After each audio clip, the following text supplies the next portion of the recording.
Obrigado. Bom, peguei o tema fácil do dia. Bom, isso aqui é só para ajudar mais do que confundir, mas é disso que a gente está falando hoje. Eu vou começar invertendo um pouco o título da apresentação. Vou falar primeiro do mundo e depois eu vou afunilar nos Estados Unidos. E se sobrar tempo, aí a gente entra um pouquinho no Brasil. Eu acho muito interessante que nos últimos anos a análise geopolítica e a própria palavra geopolítica ganharam um glamour e um ar estratégico que faz com que todo mundo, em todo lugar, queira ouvir sobre geopolítica e falar sobre geopolítica e ler sobre geopolítica. Isso é extremamente interessante, desde que a aplicabilidade daquilo que é relacionado à geopolítica seja algo viável e com profundidade. O principal aspecto de uma observação ou de análise geopolítica do mundo é não ter nenhuma paixão. Zero. Olhar com um grau de pragmatismo intenso. Quando eu trabalho, eu hoje em dia, lá em Washington, nós temos quase uma centena de fundos de investimento que nós trabalhamos, mas tem uns 10 que eu faço um trabalho específico para eles, voltado para análise de risco geopolítico para cada investimento que eles vão fazer, principalmente na América Latina. E essa análise de risco geopolítico, ela envolve desde a concepção do potencial problema e da potencial oportunidade até o fato em si. Quando nós olhamos o mundo, o mais importante é determinarmos 6 pontos. 6 pontos de partida nessa análise geopolítica. O primeiro são identificar os personagens. Por isso que a eleição americana é tão importante, porque ali temos os personagens. Mas os personagens, eles podem ser Trump, Kamala Harris, Biden, Putin, Xi Jinping, Lula, Erdogan, Modi. Depende do ângulo. Mas identificar os personagens acima de tudo. Porque os personagens, assim como nós, eles têm as suas características próprias e as suas motivações próprias. Em segundo lugar, a gente observa o terreno.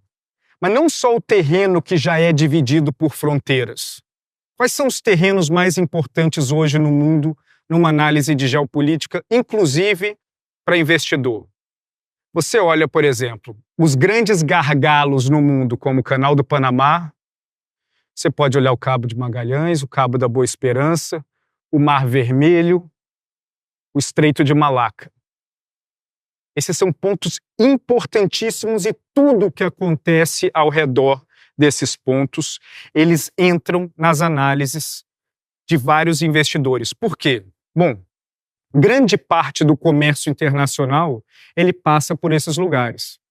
E a partir do momento que ele passa por esses lugares, todos os personagens e localidades envolvidas no trajeto, elas ganham uma relevância.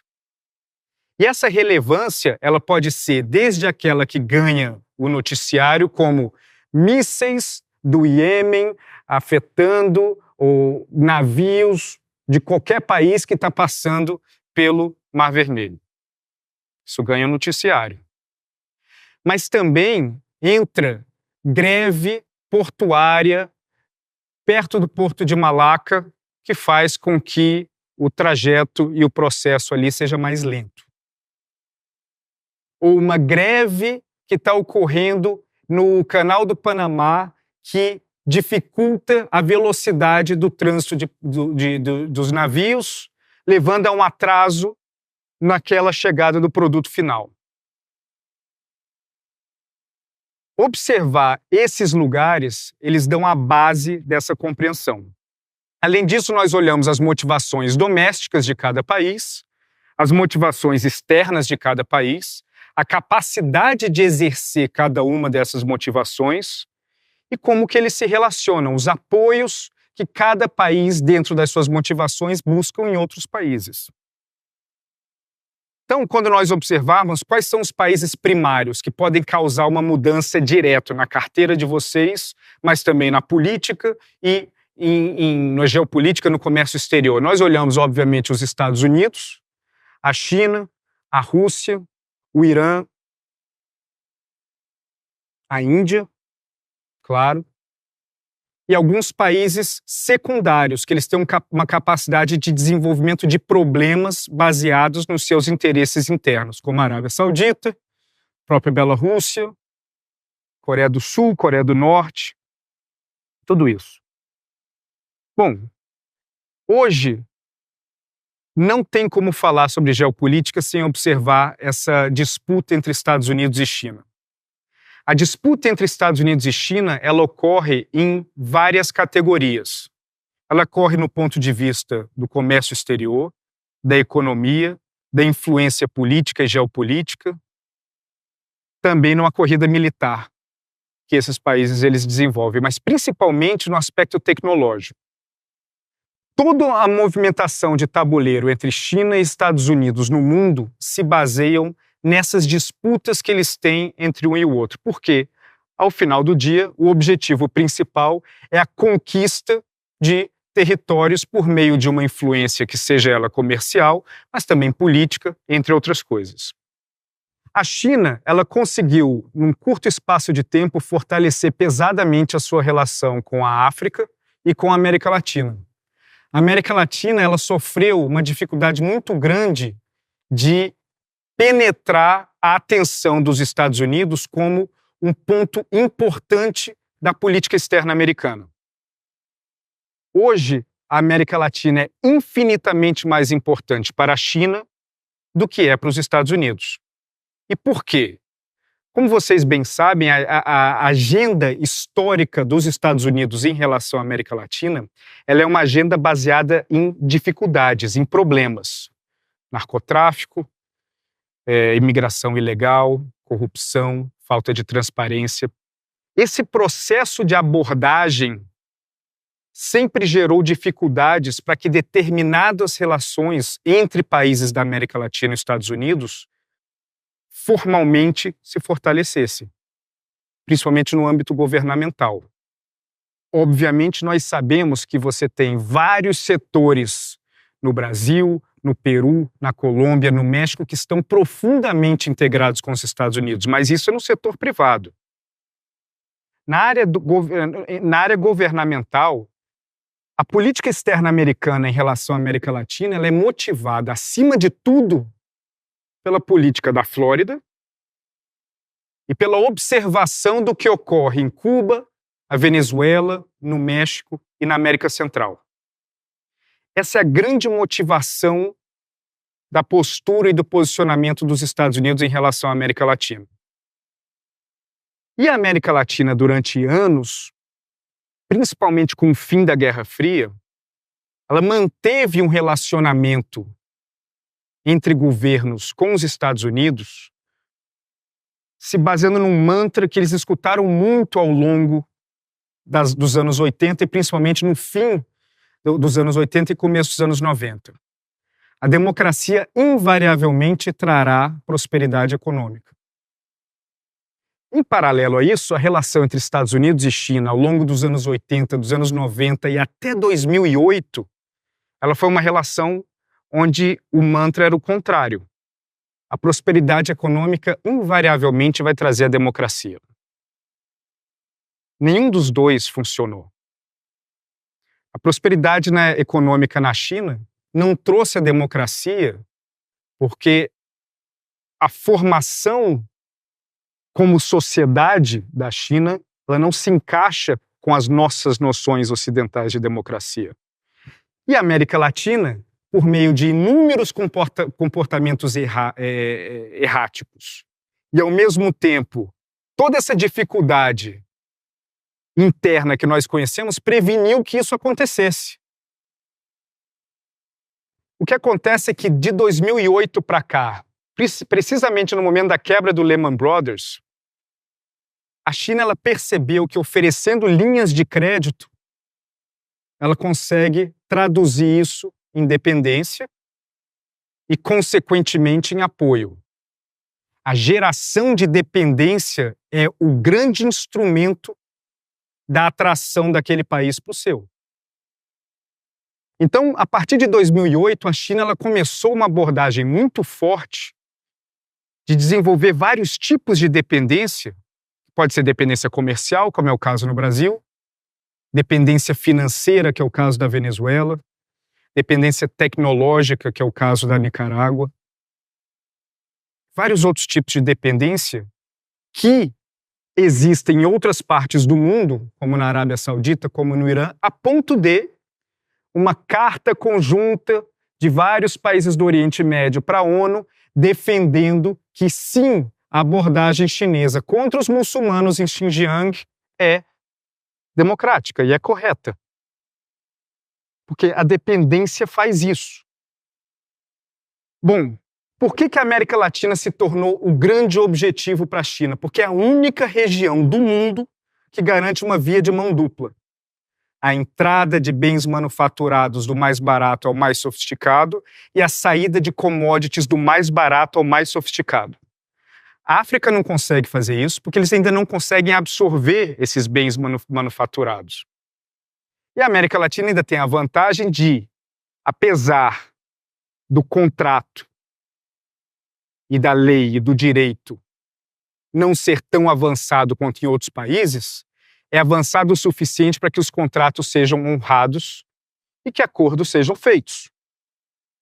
Isso não parece ter chegado, e eu moro em Washington, converso sistematicamente com parlamentares, com membros do governo, não há uma compreensão do lado dos Estados Unidos em relação a isso. Mas, ao mesmo tempo, cada dia que passa, essa profundidade na disputa entre Estados Unidos e China, ela se torna cada vez mais profunda, cada vez maior, a ponto de que essa busca de alianças entre vários países se tornou a principal bandeira da política externa dos dois. Por isso que a eleição nos Estados Unidos ela é tão importante para destacar e desenvolver a estratégia que vai ser adotada pela China e os seus aliados e os aliados dos Estados Unidos. Esses núcleos estão muito bem divididos hoje. Nós vemos Estados Unidos, a Europa Ocidental, OTAN, alguns países que estão com um pé lá, outro cá, como a Arábia Saudita, nós temos Israel, nós temos outros pelo mundo que estão dentro desse eixo dos Estados Unidos. O eixo da China, nós temos a Rússia, os tradicionais Cuba, Venezuela, Coreia do Norte, blá, blá, blá, blá, blá. E a grande disputa global é a Índia. Quando a Índia se torna o grande objeto de desejo das duas grandes potências, isso ocorre porque a Índia ela tem a capacidade de determinar a balança não só comercial, mas militar, geopolítica, porque aqui é onde o mundo acontece hoje, o Indo-Pacífico. E a Índia pode fazer toda a diferença nesse ponto. Vocês lembram quando as tropas americanas tiveram que sair correndo do Afeganistão e o Talibã tomou controle? No dia seguinte, os chineses chegaram lá e começaram a operar no Afeganistão. Todas as especulações que começaram a surgir na imprensa era por conta de algumas minas. Mas não. A China sabe que a única coisa que impede a Índia de se posicionar mais fortemente no mundo e adotar uma postura de liderança é a proteção doméstica da China, da Índia, principalmente em relação ao Paquistão. Se a China ela tem uma influência enorme no Afeganistão e no Paquistão, que hoje eles estão financiando um porto em Gwadar que leva via Xinjiang tudo o que eles precisam para não necessariamente depender desse estreito aqui, ó, bem fino, o Paquistão entrou no bolso da China. Quando o Paquistão entra no bolso da China, a China ela tem uma capacidade única de potencialmente criar problemas para a Índia. Então, por isso que rapidamente eles decidiram investir muito na relação com o Paquistão e Afeganistão. Esse porto, ele vai fazer toda a diferença para a análise de todos os commodities que saem da América Latina e vão para a China. Porque isso vai dar mais eficiência, mas isso faz parte de um projeto até um pouco mais amplo. A necessidade de diversificação em quem opera com commodities é absolutamente necessária, Porque a China desenvolve um plano já há um tempo para que num futuro próximo, isso é guardado a 7 chaves, eles possam, a partir da África Oriental, produzir soja, entre outros grãos, e cortar o caminho por meio do Paquistão. Se isso der certo, e provavelmente vai, isso não vai eliminar completamente a dependência do Brasil, mas vai diminuir consideravelmente, nos colocando uma pressão grande para a nossa própria diversificação de mercado. E a nossa própria diversificação de mercado, ela passa invariavelmente pela ruptura da dependência, porque quem é dependente não escolhe. Agora, dentro dessa lógica, como é que as eleições nos Estados Unidos afetam? Nós temos hoje Trump contra Kamala Harris e, não sei lá, enquanto a gente está conversando aqui, alguma coisa louca pode estar acontecendo, porque o tempo todo, e engraçado é que isso acontece no fim de semana, né? Mas hoje a disputa, ela é observada com muita atenção porque ela tem um impacto direto em grandes acontecimentos globais. A Ucrânia, por exemplo. A guerra na Ucrânia é aquela que é a análise mais rápida que pode ser feita. O Trump já disse que ele não é muito fã de apoio à Ucrânia. Ele acha que a Ucrânia tem que se virar. O Putin acha isso maravilhoso, porque isso pode facilitar, sem entrar no mérito, a narrativa do Trump ela pode fazer sentido para alguns por conta da contenção de gastos e para retenção de determinados equipamentos militares, e pode não fazer sentido para outros, porque a liderança ela não vem de graça, a liderança ela se baseia em gastos. Mas a Ucrânia ela pode ser diretamente afetada pelo resultado dessa eleição. A relação com a China pode ser diretamente afetada por conta dessa eleição. Não só porque nenhum dos dois baixaria a temperatura em relação à China, mas a estratégia abordada pelo governo americano, que é a estratégia mais importante deles na política externa hoje, que é relacionado à China, mudaria consideravelmente. O Trump ele observa que uma linha de pressão comercial, de asfixia comercial, é mais importante.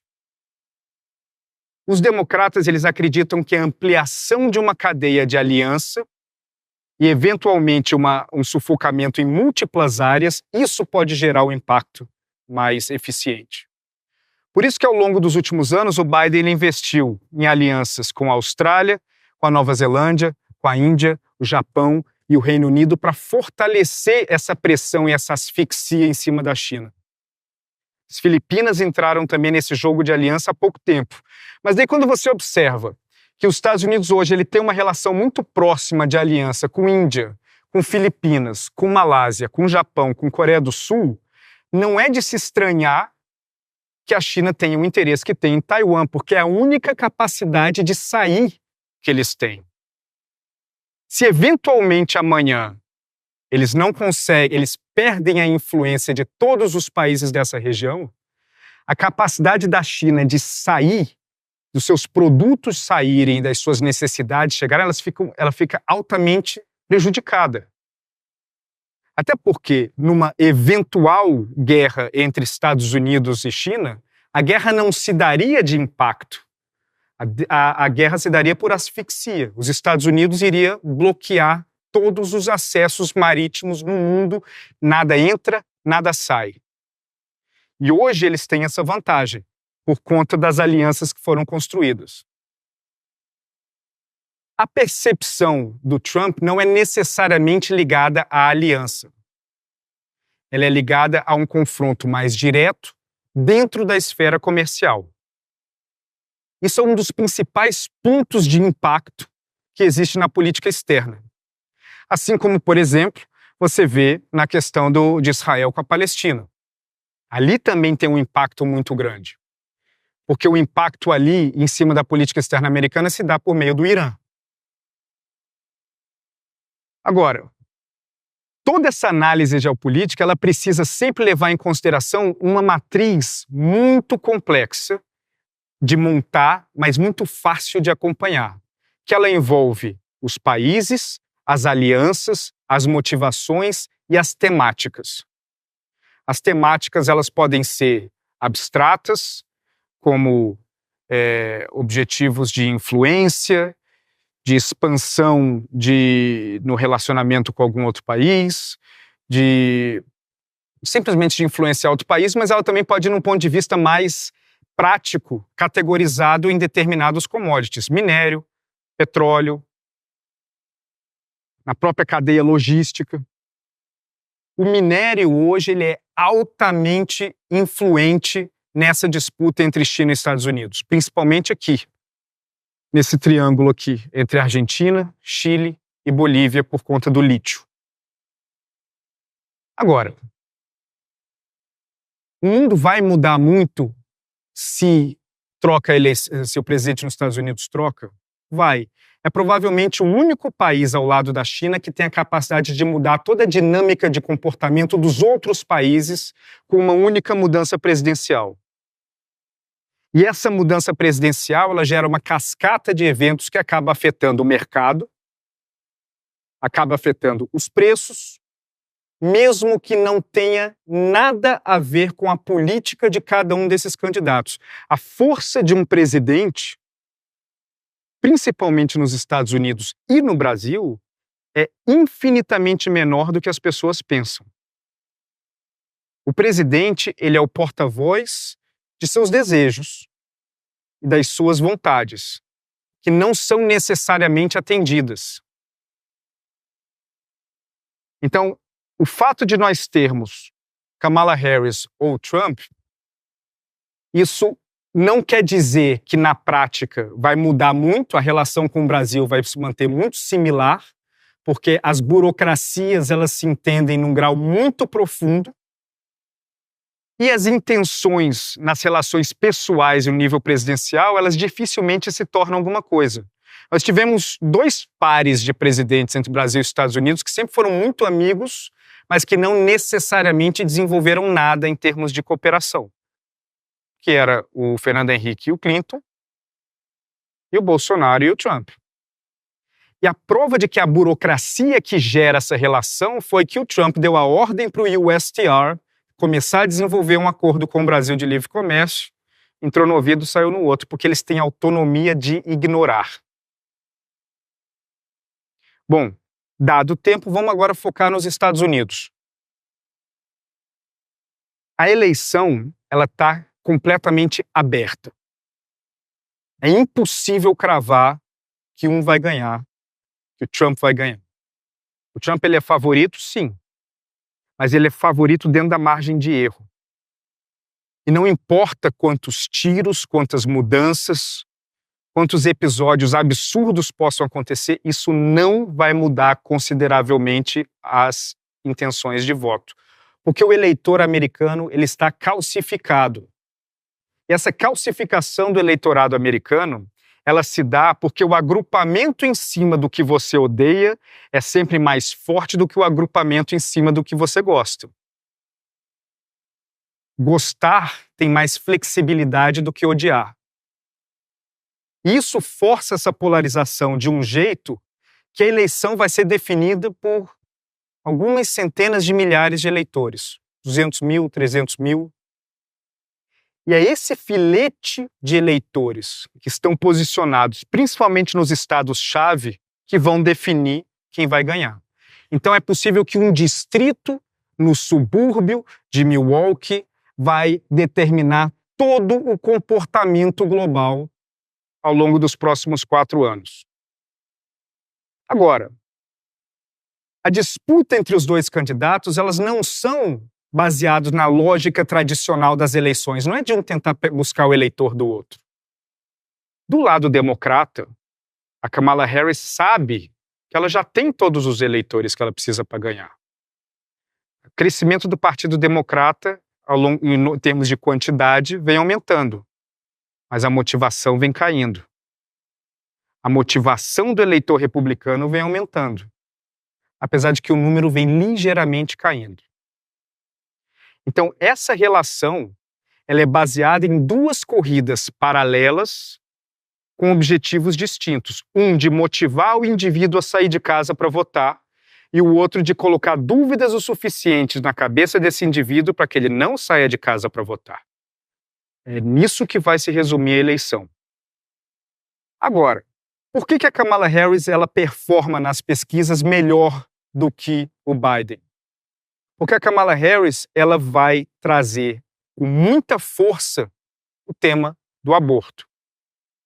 Agora, obviamente, por uma questão de linguística, de formação da própria frase, ela não vai trazer a disputa para ser a favor ou contra o aborto. Não existe a favor ou contra o aborto. Ninguém acha aborto legal. Assim como não existe a antítese de ser pró-vida ou anti-vida.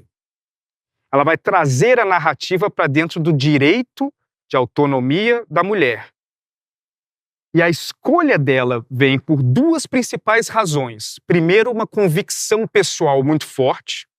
E segundo, que existe dentro desse filete de eleitores, desses 200 mil, 300 mil que vão definir as eleições, os one-issue voters, os eleitores de um tema só. E os one-issue voters, eles são extremamente pragmáticos. Eles não se posicionam. Você tem o one-issue voter, que é ligado o interesse dele é baixar imposto. O resto, ele não gosta do Trump, ele não gosta do Biden, ele não tem paixões. E aí, ele vai optar pelo Trump. E você tem one-issue voters, que o objetivo é, por exemplo, retomar a nível federal o debate de aborto. E aí onde ela quer entrar. Porque como a eleição vai ser definida nesses detalhes, e esses detalhes eles são muito interessantes, porque se você olhar os estados pêndulo, como vocês já devem ter ouvido falar muito nisso, esses estados pêndulo são estados que tradicionalmente não se posicionam de um lado ou de outro. Esses estados pêndulo hoje, eles têm um equilíbrio muito grande. Você vê, por exemplo, o Arizona. O Arizona, ele tem 44% na pesquisa de ontem a favor da Kamala Harris e 49% a favor do Trump. Você tem 7% de indecisos. O que isso nos revela? Isso nos revela que, talvez, o senador Mark Kelly do Arizona possa vir a ser o vice da Kamala. Se ela entender que ele traz um impacto direto para esse número. Quando você vai para a Geórgia, a diferença está na margem de erro. Está 46 para Kamala, 48 para o Trump, com 7% de indecisos. Esses indecisos, eles compõem exatamente, não em sua maioria, mas levemente acima da metade, o objetivo de campanha da Kamala, que é buscar esse one-issue voter, a mulher, que ela é transversal, porque você encontra dentro desse tema branca, negra, latina, rica, pobre, todas as categorias no qual ela vai buscar para trazer esse voto. Você olha na Pensilvânia, 46 a 48 com 7%. Então a disputa ela se dá nesse meio, nesse 7% no estado, 6% no outro, 8% no outro. Onde até agora, com o Biden na disputa, ele não se sentia motivado para se posicionar. Ele não se sentia interessado na narrativa nem de um nem de outro. Por isso que o fortalecimento da mesma narrativa, ele é muito mais com o intuito de gerar notícia e se colocar na notícia do que necessariamente de conquistar o voto. O eleitor já está calcificado. Não é agora que a narrativa de imigração vai causar uma diferença. A não ser que seja um one-issue voter ligado à imigração, que provavelmente ele já foi convencido no passado, algumas semanas ou alguns meses. Então a disputa ela tem um equilíbrio que vai durar até o fim, porque estão buscando e lutando por eleitores que nós não temos as informações completas sobre esses indivíduos. E é isso que traz toda a volatilidade em cima dessa eleição. Agora, óbvio, é importante sempre lembrar que as pesquisas, elas erram. E as pesquisas, elas podem errar para qualquer um dos lados. Mas, independente disso, eu li muito, depois que o Trump levou o tiro, de gente falando, agora acabou, né? Assim, não tem como. Mas não é como aquilo que eu falei há pouco. Como o agrupamento se dá pela raiva, pelo ódio, porque essa é a essência da polarização, pode ter quantos tiros for, para qualquer um dos lados, isso não vai mudar. Isso não vai mudar. E isso gera essa incerteza e que, pela primeira vez em muitos anos, isso vai acontecer a cada ciclo eleitoral. O impacto dessa incerteza no planeta é gigante. É gigante. Porque você vai ter determinados, por exemplo, vamos falar um pouco sobre a estratégia de cada um. Pouco antes do Biden anunciar a saída dele da campanha, o Trump estava adotando uma postura um pouco mais moderada. Ele visitou alguns eleitores em Michigan, tentou amenizar um pouco a fala dele, tentou relativizar, e ele estava demonstrando em alguns trackings internos, tanto dos democratas como dos republicanos, lento e gradual progresso nisso. A escolha dele pelo J.D. Vance, ela não tem a ver com a corrida eleitoral. Ela tem a ver com pós-eleição, com a certeza da vitória, com a lealdade no qual Trump acredita que Vance traz.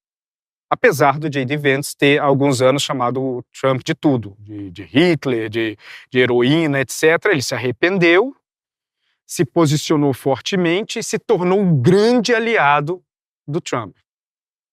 Então a estratégia com Biden era uma. E até curioso porque o Trump ele fez tudo que ele podia para o Biden permanecer na disputa. Entre o debate e o abandono da disputa, o Trump mal atacou o Biden, porque ele queria preservar o Biden como candidato. Ele não queria empurrar o Biden do abismo, ele queria manter, porque a estratégia dele estava muito bem delineada. Que era, ele acreditava que o Biden ele não motivava o eleitor que votaria nele a sair de casa para votar nele. Isso tem um impacto muito grande. Bom, a Kamala Harris entra no jogo. E a Kamala Harris, em um dia, ela consegue arrecadar 90 milhões de dólares, dado que no dia anterior a arrecadação tinha sido 2 milhões de dólares. Por que isso? Porque basicamente nós tínhamos há semanas desde o debate, um ambiente de panela de pressão tão grande dos doadores se o Biden permaneceria ou não, que a partir do momento que ele sai e você destampa essa panela de pressão, estoura todo aquele ímpeto do doador democrata colocar dinheiro. Os republicanos eles têm uma vantagem muito grande, que é o eleitor que é o doador de ticket bem alto, como Elon Musk. O democrata ele tem uma performance melhor com o doador pequenininho, desde a campanha que foi montada pelo Obama em 2008. Nisso eles conseguem manter equiparar. E essa campanha ela vai ser tão interessante porque você tem um volume inimaginável de financeiro dos dois lados e um foco extremamente específico em 200, 300 mil pessoas. Imagina a campanha mais cara do mundo para uma cidade, sei lá, do tamanho de Jundiaí. Imagina o impacto disso. Agora, o que a Kamala ela acha? Ela acha, não sei o que estou falando, a equipe dela. O que eles acham que eles têm de vantagem nesses estados? A performance dos candidatos a governador. No Arizona, o candidato democrata ele tem 46% contra 42% do candidato republicano. Na Geórgia tem 45 contra 41. No Michigan, no Wisconsin ele tem 49 a 43. Ou seja, se um governador consegue te animar mais para sair de casa e votar, se você já está lá, você vai votar em quem está na lista. Então a expectativa, por isso que a pressão para o Biden sair foi tão grande, porque esses caras que estão com a vantagem para ganhar nos seus estados, eles estavam vendo que isso ia atrapalhar as suas eleições. Que isso poderia motivar o eleitor a não sair de casa e prejudicar as suas ambições no estado. Isso muda a partir de agora. Quais serão os próximos passos? Os próximos passos eles vão ser baseados num embate muito pesado, onde o Trump ele vai tentar desqualificar a capacidade da Kamala, tentando exemplificar que ao longo dos últimos 4 anos ela não fez nada. Ela não teve uma postura amplamente forte ou reconhecida na área, em algumas áreas no qual ela tratava, e que a postura dela em relação à imigração foi um fiasco. Esse é o tema central que o Trump vai trazer. Já a estratégia da Kamala vai ser ignorar o assunto da imigração, porque isso não é um assunto hoje que tem a capacidade de mudar o eleitor. Ela vai ignorar isso e focar na questão do aborto. Então vão ser 2 campanhas paralelas acontecendo, com 2 narrativas paralelas, onde as interações, o ponto de convergência dos 2 candidatos vai se basear no aspecto de tirar a credibilidade um do outro. Então, a disputa das políticas públicas vão ser monólogos, e a disputa da credibilidade do mensageiro, do indivíduo, aí sim vai ser um embate. Por isso, e por essa calcificação, e porque cada um está seguindo na sua própria corrida, é que existe tanta incerteza em relação ao resultado. O Trump é favorito? É favorito, é óbvio, porque ele conseguiu nesses estados-chave, de uma forma cumulativa nos últimos meses, ganhar uma vantagem muito pequena, e se esse eleitor indeciso ainda não se posicionou, não quer dizer que qualquer frase ou qualquer comício vai fazer com que ele se mude de lado ou decida apoiar um ou outro. O Trump não faz questão mais de trazer o indeciso, ele quer que fique do jeito que está. E a Kamala Harris, para trazer o indeciso, ela precisa da pesquisa mais específica possível. Agora, o que o mundo quer? Depende. Se o mundo ele tiver... Para o investidor, você pode observar que um ambiente de impostos mais baixos, isso pode ser uma vantagem. Ou que uma disputa comercial com a China mais acentuada, ela pode ser interessante e, eventualmente, até abrir um mercado para o Brasil. Ao mesmo tempo, pode achar que há um foco em energias renováveis, em financiamentos e programas de estímulo do governo americano para o desenvolvimento de baterias elétricas, de baterias, de programas ligados a painéis solares, a turbinas eólicas, etc, etc, etc, que isso, inclusive, é um dos planos da Kamala, para trazer no projeto de nearshoring para uma produção mais local. Hoje, a maioria dos painéis solares no mundo eles são dependentes quase que completamente da China. Então, depende daquilo que é o seu objetivo primordial. Isso olhando do ponto de vista mais pragmático, seco e não humano possível. Porque é impossível dissociar um tema tão grande dos aspectos emotivos. O fato é, a disputa com a China vai continuar. Essa disputa com a China ela vai continuar fortemente no plano tecnológico.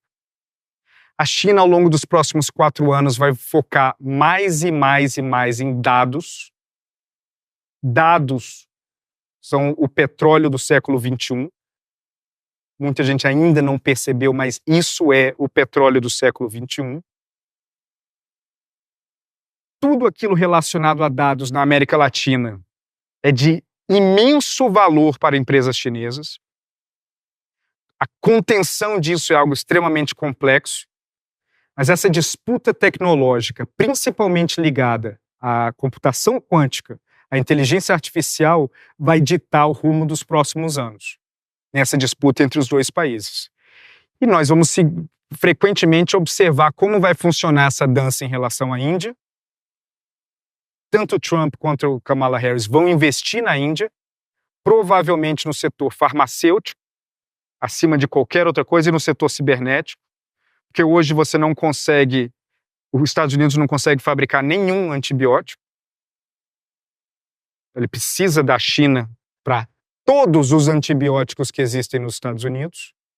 Então, uma descentralização desses antibióticos para que você comece e amplifique a produção na Índia é de extrema importância. Então, existem projetos de financiamento na área farmacêutica e na área de cibernética em relação à Índia. Isso não impede a China de também trazer a sua própria abordagem em relação à Índia.